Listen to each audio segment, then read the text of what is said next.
സമാധാനത്തിനുള്ള Nobel സമ്മാനം പ്രഖ്യാപിക്കാൻ ഇനി മിനിറ്റുകൾ മാത്രം ബാക്കിയാകുമ്പോൾ ആകാംക്ഷയോടെ കാത്തിരിക്കുകയാണ് ലോകം. 7 യുദ്ധങ്ങൾ അവസാനിപ്പിച്ചെന്ന അവകാശവാദവുമായി അമേരിക്കൻ പ്രസിഡന്റ് ഡൊണാൾഡ് ട്രംപും അനുയായികളും രംഗത്തെത്തിയതോടെയാണ് ഇത്തവണത്തെ സമാധാന നോബൽ ശ്രദ്ധ നേടുന്നത്. നോബൽ പുരസ്കാരങ്ങൾ എല്ലാ കാലത്തും ചർച്ച ചെയ്യപ്പെടുമെങ്കിലും ഇത്തവണ എനിക്ക് നോബൽ സമ്മാനം വേണമെന്ന് പറഞ്ഞുകൊണ്ട് ഒരാൾ അങ്ങോട്ട് കയറി ചെന്നിരിക്കുമ്പോൾ അത് ഏറെ ആകാംക്ഷ ഉളവാക്കുകയാണ്. ഇസ്രായേലും ഹമാസും തമ്മിൽ വർഷങ്ങൾ നീണ്ട യുദ്ധം അവസാനിപ്പിച്ചുകൊണ്ട് ഗാസയിൽ സമാധാന കരാർ സാധ്യമാക്കിയതോടെ ട്രംപിന് വേണ്ടിയുള്ള അനുയായികളുടെ മുറവിളി ഇപ്പോൾ ശക്തമായിട്ടുണ്ട്. ഇസ്രായേൽ പ്രധാനമന്ത്രി ബെഞ്ചമിൻ നെതന്യാഹു, പാകിസ്ഥാൻ സൈനിക മേധാവി field marshal Asim Munir, Cambodian പ്രധാനമന്ത്രി ഹുൻ മാനറ്റ് എന്നിവർ പുരസ്കാര സമിതിക്ക് ട്രംപിനെ നാമനിർദ്ദേശം ചെയ്ത ആളുകളിൽ പെടുന്നു.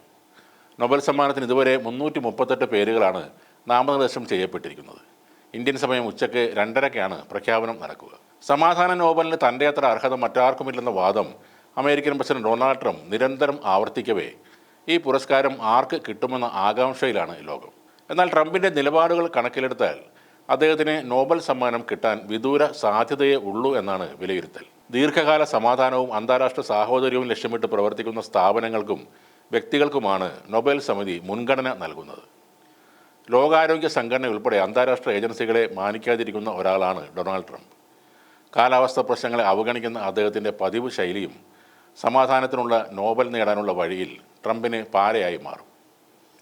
1906-ൽ തിയോഡർ റൂസ്വെൽറ്റ്, 1919-ൽ വുഡ്രോ വിൽസൺ, 2002-ൽ ജിമ്മി കാർട്ടർ, 2009-ൽ ബരാക് ഒബാമ എന്നിവരാണ് സമാധാന നോബൽ നേടിയ അമേരിക്കൻ പ്രസിഡന്റുമാർ. ഇവരുമായി താരതമ്യം ചെയ്ത് നോക്കുമ്പോൾ ക്രിമിതുല്യനാണ് ട്രംപ് എന്ന് പറയാം. അധികാരത്തിലേറി 7 മാസത്തിനകം India, Pakistan, Cambodia, Thailand, Kosovo, Serbia, Congo, Rwanda, Israel, Iran, Egypt, Ethiopia, Armenia, Azerbaijan തുടങ്ങിയ 7 അന്താരാഷ്ട്ര സംഘർഷങ്ങൾ അല്ലെങ്കിൽ യുദ്ധങ്ങൾ താൻ പരിഹരിച്ചിട്ടുണ്ടെന്നാണ് ട്രംപിൻ്റെ അവകാശവാദം. തനിക്ക് ഈ സമ്മാനം കിട്ടിയില്ലെങ്കിൽ അത് അമേരിക്കയ്ക്ക് അപമാനമാകുമെന്നുമാണ് ട്രംപ് പറയുന്നത്. ട്രംപിനെ സമാധാനത്തിൻ്റെ പ്രസിഡന്റ് വിശേഷിപ്പിച്ച് വൈറ്റ് ഹൗസ് എക്സിൽ ഒരു പോസ്റ്റും ഇട്ടിട്ടുണ്ട്. നേരത്തെ 2018-ലും തനിക്ക് നൊബേലിന് അർഹതയുണ്ടെന്ന് ഡൊണാൾഡ് ട്രംപ് അവകാശവാദം ഉന്നയിച്ചിരുന്നു.